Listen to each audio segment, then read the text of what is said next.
Sherrone Moore signed his contract yesterday, so therefore nullifying one other really weird narrative that has kind of come about. There's more narratives that are continuing to perpetuate. It's mostly from rivals. Sometimes it's the media. So these things are ongoing. So let's continue to our brave firefighting and combat some of these narratives and talk about them here on this episode of Lockdown Wolverines.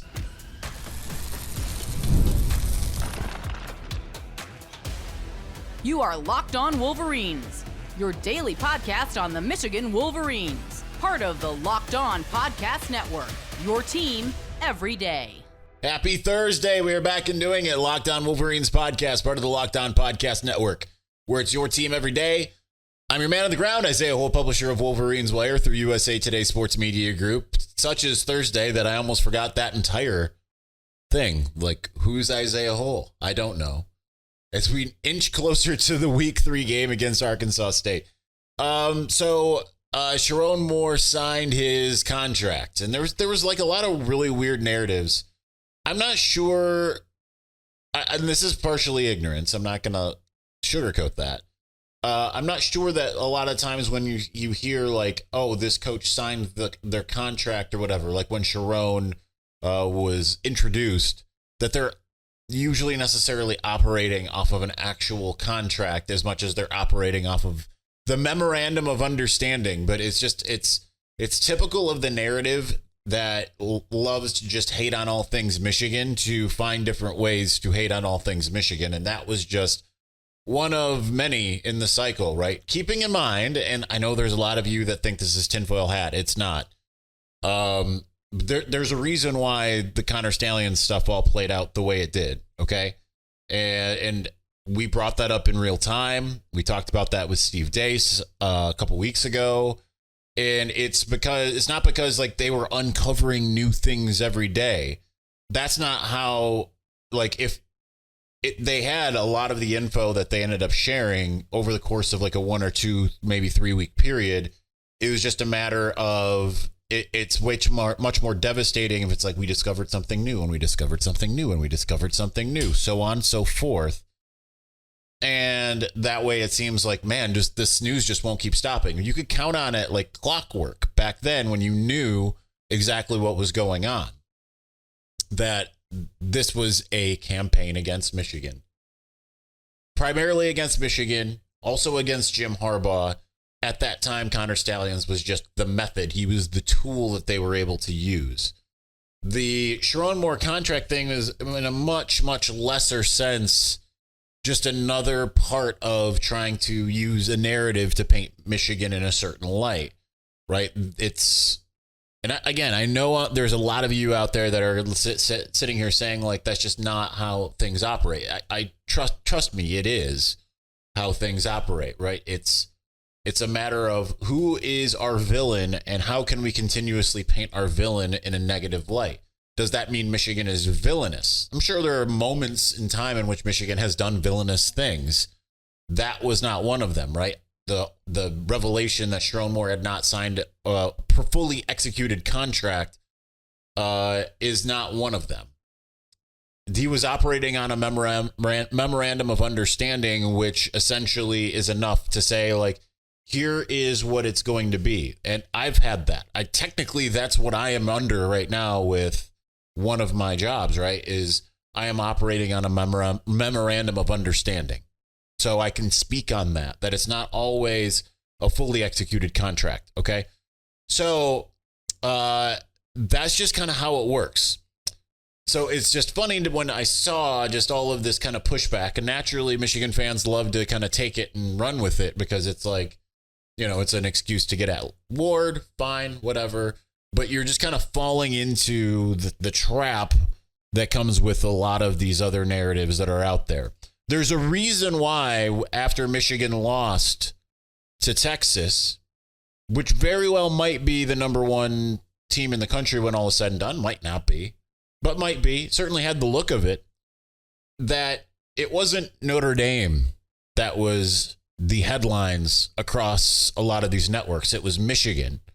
My own mothership, USA Today Sports, in their overreactions piece, in the headline, Michigan is the butt of all jokes.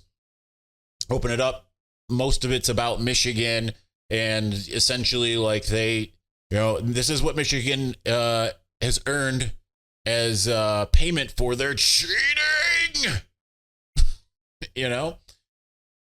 It's all part of the same nebula.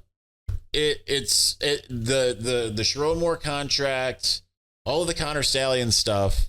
Regardless of Jim Harbaugh being gone, it's like this is what drives clicks. This is what drives, obviously Michigan's got a large alumni network and fan base, and that drives that outrage. And ultimately, it drives like the narrative that a lot of people, obviously rival fans, rival coaches in the world of recruiting and all of this stuff. They love this. They're thriving off of this. But it's just funny because it's okay. That's dead. He signed it and executed his contract.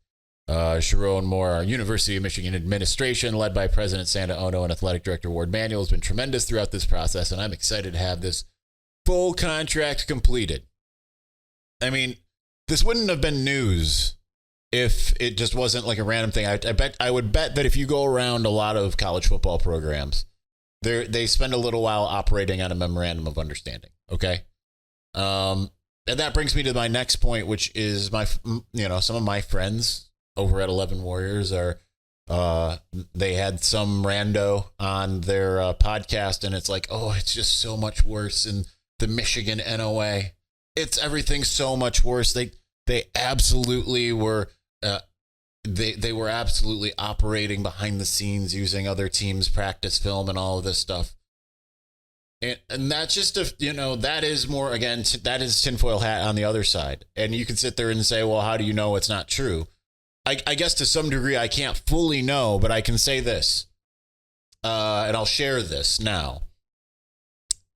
That was the rumor in Ohio State circles before any of the sign stealing stuff happened. Okay, I do believe that's projection. But again, I can't say for certain. I do believe that is projection.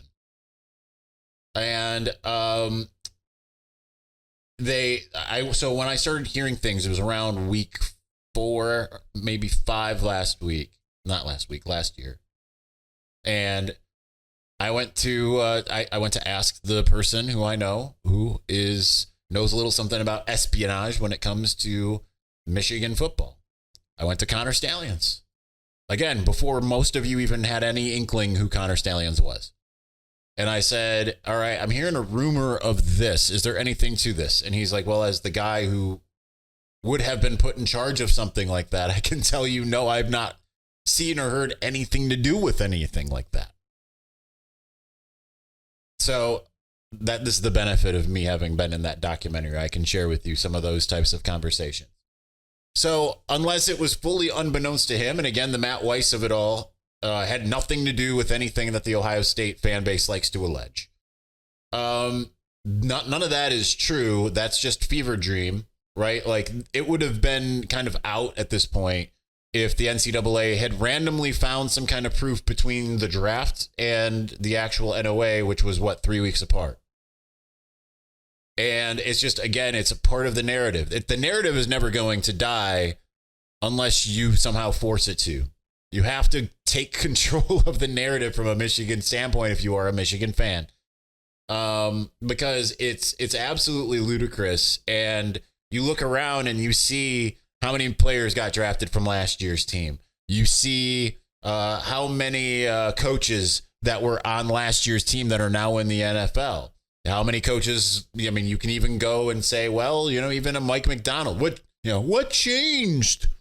All these people say, and without recognizing, hey, the defensive coordinator that took over from Don Brown is now an NFL head coach. You think he got to be an NFL head coach because he went to the NFL and Connor stole some signs? There's no signs to steal.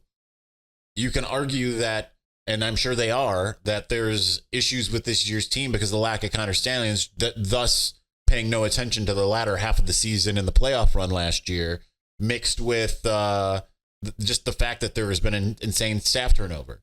Yes, I am one who overinflated how good I thought this Michigan team might be, but it still might be good. For all of the hand-wringing that I have done on this show the last 3 days, they could take the field against Arkansas State and look incredible. They could take the field against USC and look incredible. They can fix the issues that they do definitely have. They are fixable issues. Sometimes it takes teams some time to gel. 2019, you had mostly a returning team. You had a team that Jim Harbaugh and the Wolverines were the preseason Big Ten favorites. Jim Harbaugh says that's where I would put us. They struggled mightily in the first 3 weeks. And we just recalibrated, and it didn't end up being as dire as it felt during that Wisconsin game. I mean, it still wasn't good. They lost to pretty much every program they faced with a pulse to some degree. Iowa not included. But nonetheless, they persevered. They were able to at least kind of pull things together to some degree. Had a competitive game against Alabama and pulled things together. I don't know that they'll do that, but I don't know that they won't do that. So a lot of it is just the narrative is going to perpetuate. Connor Stalions' involvement in or out, right? Like they do good, it's going to be something to do with Connor. They do bad, it's going to be something to do with Connor. Michigan's just going to be a scapegoat and a villain, and you just have to embrace that essentially. But it is absolutely absurd, some of these narratives that have come out of everything. Some things are ineptitude. We call that out when it happens. Some things aren't. And we're going to also say, like, that's not ineptitude. I want to talk a little bit about coming up here. There's a couple different things that we're going to tackle. We do want to talk about the defense, the state of the defense. We spent some time on offense the last couple days. We'll do that in segment 3. In segment 2, we're going to go ahead and we're going to discuss kind of like the what needs to happen offensively. I know we've kind of had a what needs to happen over the last couple of days. We're going to get a little more specific in segment 2. So we're going to do that here in just a moment. But before we do, fuel up with Factor's no prep, no mess meals. Listen, I love Factor. I am a subscriber to it. I gave some to Sarah and the boys, and they ate it up quick. So we're going to sign them up too. Meet your wellness goals thanks to a menu of chef-crafted meals with options like Calorie Smart, Protein Plus, and Keto. Factor's fresh, never frozen meals are dietitian approved and ready to eat in just 2 minutes. So no matter how busy you are, you'll always have time to enjoy nutritious, great tasting meals. Make today the day you kickstart a new healthy routine. What are you waiting for? With 35 different meals and more than 60 add-ons to choose from every week, you'll always have new flavors to explore. Crush your wellness goals this fall with dietitian-approved meals and ingredients that you can trust. Make your day delicious from breakfast to dessert. Stay fueled with easy, nutritious options. Treat yourself to restaurant-quality meals that feature premium ingredients like filet mignon, shrimp, and blackened salmon. Keep kitchen time to a minimum. Factor meals are ready in 2 minutes. No shopping, prepping, cooking, or cleaning up. Enjoy effortless support for your lifestyle. Choose 6 menu preferences to help you manage calories, maximize protein intake, avoid meat, or simply eat well balanced. Head to factormeals.com/LockedOnCollege50 and use the code LockedOnCollege50 to get 50% off your first box, plus 20% off your next month. That's code LockedOnCollege50 at factormeals.com/LockedOnCollege50 to get 50% off your first box, plus 20% off your next month while your subscription is still active.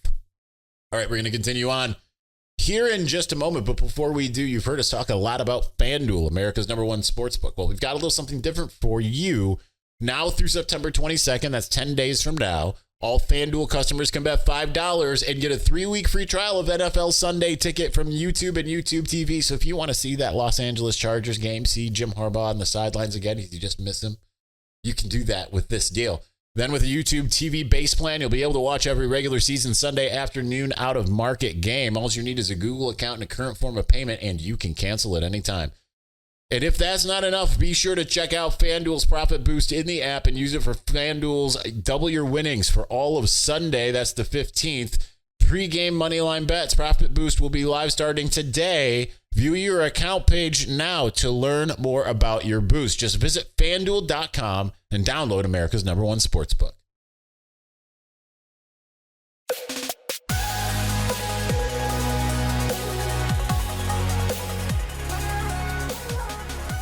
All right, so there's still a lot of stuff that Michigan has to fix. One of the things that I wrote about, and this was a question that I asked because we didn't cover any of the press conference on Wednesday. One of the questions I asked Ron Bellamy, which, by the way, it seems kind of odd to me. Again, like we talked earlier in the week about how, the people we were getting post game and like Monday, Tuesday, Wednesday here. It's we're getting very little accountability, right? You want to talk to the captains, you want to talk to the coordinators, things of this nature. That's not what we got.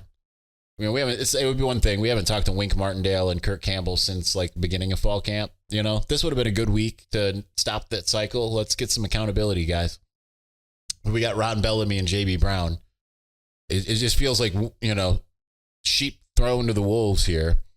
Same thing with some of the players we got. I'm not trying to criticize Michigan's PR, but there's certain things that are going to make you kind of like just kind of coming off of the type of loss Michigan just came out of. You need answers.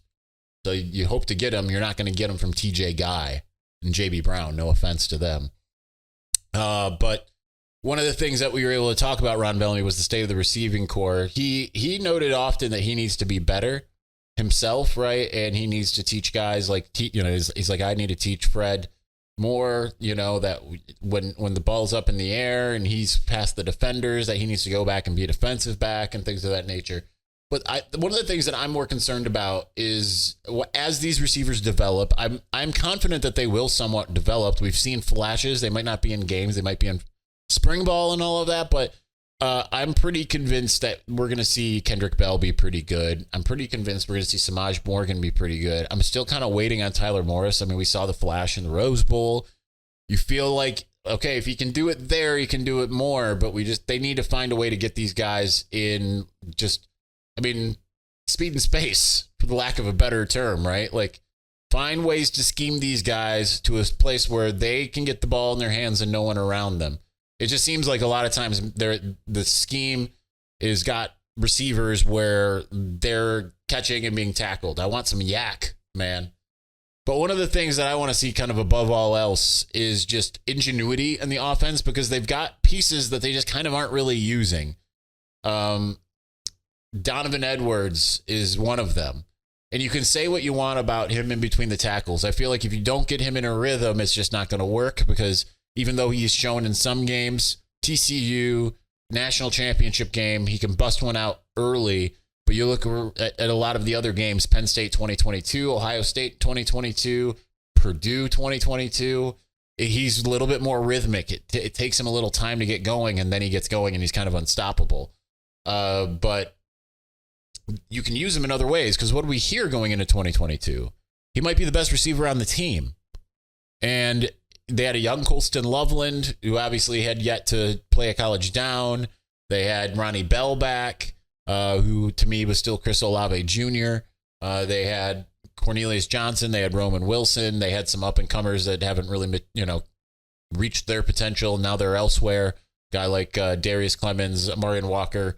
They had some talent in that group, and they said Donovan Edwards is the best pure pass catcher. And we saw that against Hawaii. We saw him get touchdowns against Iowa and Rutgers.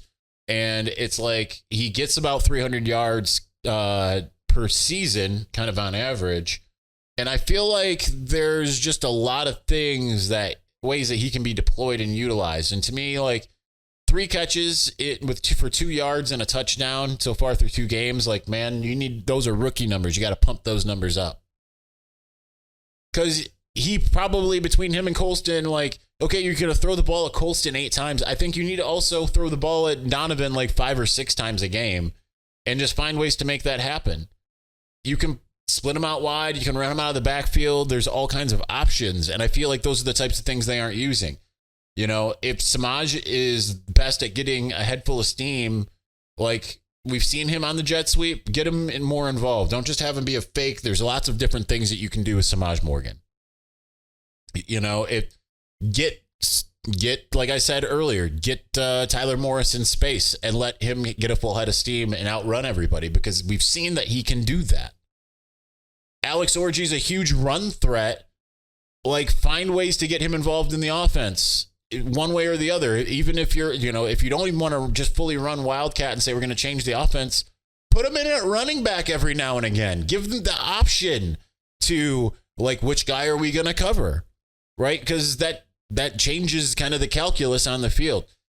I understand some of these things maybe don't work schematically, but if I'm the Michigan offensive staff, I'm sitting there thinking, like, because they sit there and say they're trying to put their players in the best position to be successful. That's a thing that we heard Josh Gaddis say a million times, and it just didn't ever happen. Well, find a way to do that with the talent you have. It's like, I feel like they get these Lamborghinis, you know, or sometimes they get Jeeps. Sometimes they get Jeeps and try to run them as Lamborghinis, and sometimes they get Lamborghinis and try to run them like Jeeps, right? Like, you've got to understand what you have. And I think that was one of the really good things that Sherrone Moore actually did as an offensive coordinator in 2022 in particular, was I felt like you kind of knew, like, okay, Colston Loveland can be that receiver, and he came in and made an impact down the stretch. Donovan Edwards can be a receiver. He made that impact in several games. Cornelius Johnson's a possession receiver, and he can make that impact. When healthy, Roman Wilson was the speed threat on the outside, and you saw that work in their advantage.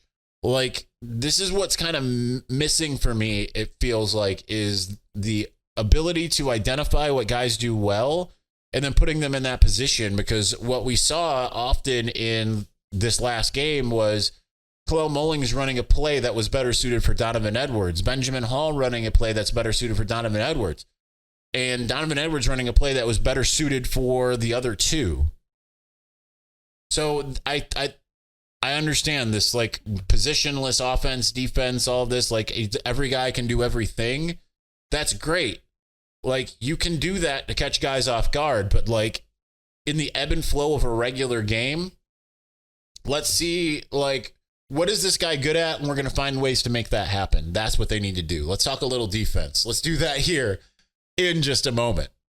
But before we do, when you're hiring for your small business, you want to find quality professionals that are right for the role. That's why you've got to check out LinkedIn Jobs. LinkedIn Jobs has the tools to help find the right professionals for your team faster and for free. Now, LinkedIn is not just a job board. LinkedIn helps you hire professionals that you cannot find anywhere else, even those who aren't actively searching for a new job but might be open to the perfect role. In a given month, over 70% of LinkedIn users don't visit other leading job sites. So if you're not looking on LinkedIn, you're looking in the wrong place. On LinkedIn, 86% of small businesses get a qualified candidate within 24 hours. Hire professionals like a professional on LinkedIn. Now, here's the thing. LinkedIn also knows that small businesses are wearing so many hats and might not have the time or resources to hire. LinkedIn is constantly finding ways to make the process easier. One of the ways that they've done that is by having a feature that helps you write job descriptions. Makes everything that much easier. Post your job for free at linkedin.com/lockedoncollege. That's linkedin.com/lockedoncollege to post your job for free. Terms and conditions apply. All right, we're going to continue on in here in just a moment. We're running out of time as it is. But if you've been watching on YouTube, you wouldn't know this if you're listening, but I'm going to tell you about it if you're listening. You've seen behind me, I have this awesome Michigan LED that's flashing all kinds of different stats and scores and countdowns and all that stuff, and that's Team Ticker. Team Ticker is a one-of-a-kind sports sign for college fans. It's a 1.5 by 2 foot wall sign featuring the Block M logo that has a cool retro-looking LED display. The display is updated daily with fresh content such as a countdown to the next game, schedule, standings, stats, news, and all of that kind of stuff. It's super fun and a great way to stay connected with Michigan.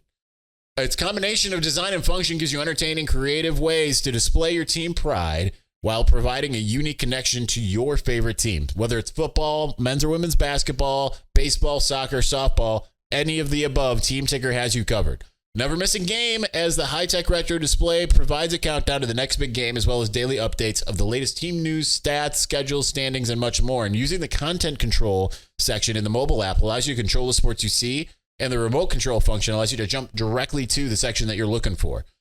Each sign is officially licensed, meeting high-quality standards, and is assembled by hand in the U.S.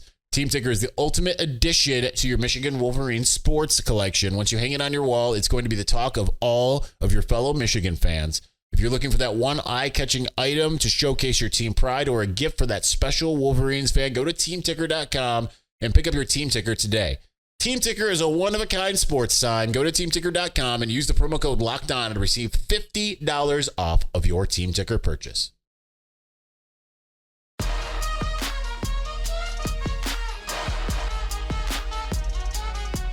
All right, we've got less than 5 minutes here before the camera shuts off, since I love using the better looking camera that gives me a 30-minute max, also keeps me disciplined.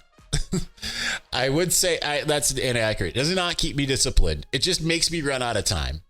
But we're not supposed to go over 30 minutes anyway.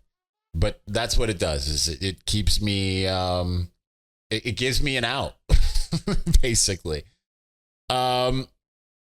Anyhow, so the Michigan defense is obviously the biggest troubling area for me coming out of week 2.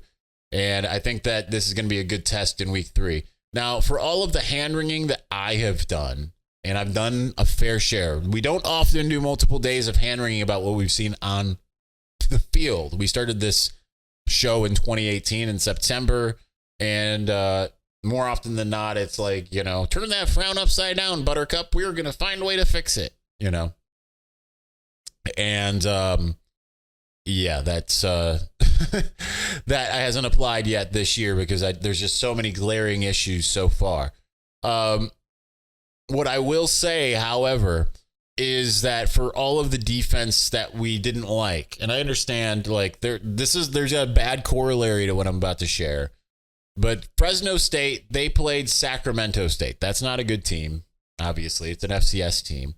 They won 46-30. Their offense was much more daunting, as you would expect Fresno State to be. Had 513 yards of offense, 155 on the ground, 358 through the air. But by contrast, Michigan allowed 9 yards rushing, 235 through the air. Fresno State generally, you look throughout the last year, right? They went 8-4 last year. They averaged, I'm just off the top of my head, about 150-ish, no, probably more like 125 yards rushing. So generally not a very good rushing outfit. But through the air, 371, 233, 281, 370. The 371 came against Purdue, by the way, which did have a decent defense. 310 against Utah State, 303 against Boise State, and through the air, 380 against New Mexico State in the bowl game. So there certainly was ability there to throw the ball, and that's what they want to do. Obviously, they managed to throw the ball against Michigan. What the defense needs, we need the linebackers to look just, be in the right position. That was super troubling. You need your stars to be your stars. Mason Graham, Kenneth Grant, Josiah Stewart, Derek Moore. I would venture to guess, considering that Arkansas State is not going to have the same offensive line as Texas, that you're going to see a much better effort there, even just by virtue of them not playing a team like Texas. And you need to see Jair Hill, in particular, kind of just get better week by week here.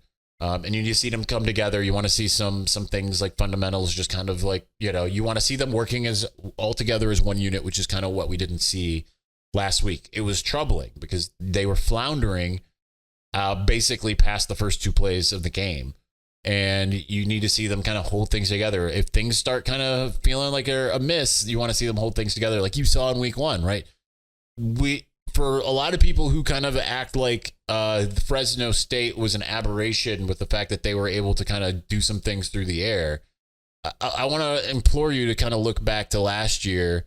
And yeah, most of the teams didn't have a lot of success through the air. Nebraska had 199. A lot of that came on the final drive. But Maryland had 247. Ohio State had 271. Washington had 255. It was a matter of keeping them out of the end zone on top of letting them kind of do what they were doing. The year before, a lot more 200 and 200-plus yard games. 269 allowed to Maryland, 246 to Iowa of all teams, 203 to Indiana, 215 to Michigan State, 349 to Ohio State, 366 to Purdue, and 225 to TCU with a lot more rushing yards. 2021, kind of similar, 293 passing to Washington, 291 to Nebraska, 394 to Ohio State, 331 to Georgia. They can find ways to get things done. Obviously, that Georgia game and Michigan State games don't count because they were losses. But they can find ways to get things done. It's just a matter of them staying disciplined and forcing field goals. It would have been a much different game if Michigan forced field goals instead of allowing touchdowns. They would have stayed in it. All right, that's going to do it for us today. We'll be back Friday as we preview Arkansas State. And so we'll talk to you then. Thanks for watching. Thank you for listening. We'll talk to you again soon. Peace.